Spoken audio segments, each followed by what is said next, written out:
इस समय किसी ने अगर लोहा लिया है तो वो पारसी समाज के लोगों ने लिया है। और पारसी समाज का लोग, जिनको हमको बहादुर कहना चाहिए था, वीर सपूत कहना चाहिए था, इस भारत की माटी का लाल कहना चाहिए था, अंग्रेजों के समय इनको खाना बदोश, इनको लुटेरे और बदमाश का संज्ञा दिया गया।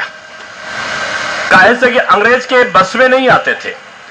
अंग्रेज सबको लालच दे देते थे, केवल एक ही समाज था जिसको लालच नहीं दे पाते थे, वो था पारसी समाज। और ये हमारा जो पारसी बहादुर समाज था, इसका गौरवशाली इतिहास रहा है। क्योंकि वर्षों वर्षों देखिए तो अलग अलग तरीके से मैं इनके प्रादुर्भाव की बात नहीं करता है। कोई किसी प्रकार का इनका जन्म मानता, कोई किसी प्रकार का जन्म मानता है, लेकिन मैं मानता हूं कि भारत माता का असली सपूत कोई बिरादरी है तो ये बिरादरी है, क्योंकि इन्होंने हमेशा देश के लिए संघर्ष किया है। उदा देवी का जिक्र आता है, कहीं वैसे तो अलग अलग बिरादरी है, लेकिन कहीं सुहेल देव राजभर के उसमें हम लोग जाते हैं, तो कहीं हम किसी और स्थान पर जाते हैं, तो हम देखते हैं जिनको हम आज समाज का कमजोर वर्ग कह के पुकारते हैं, इसी प्रकार के वर्गों ने इस देश के आक्रांताओं से, इस देश के दुश्मनों से लोहा लिया है। और इसकी वजह से ही हम इस गौरवशाली इतिहास को यहां पर जानते हैं।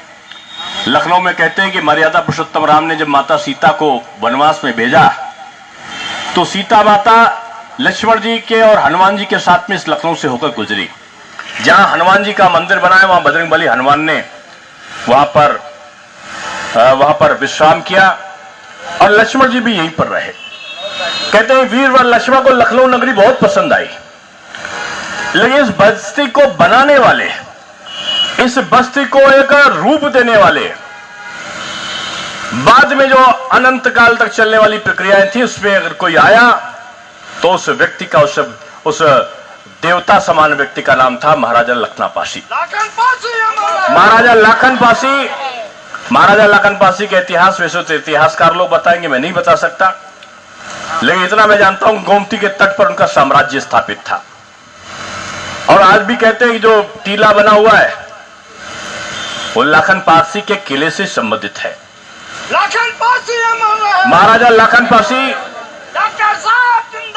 हमारे लिए प्रेरणा का पात्र है। उन्होंने समाज को एकजुट रखा। उदा देवी के बारे में आता है कि उदा देवी ने पेड़ पर चढ़कर अंग्रेजों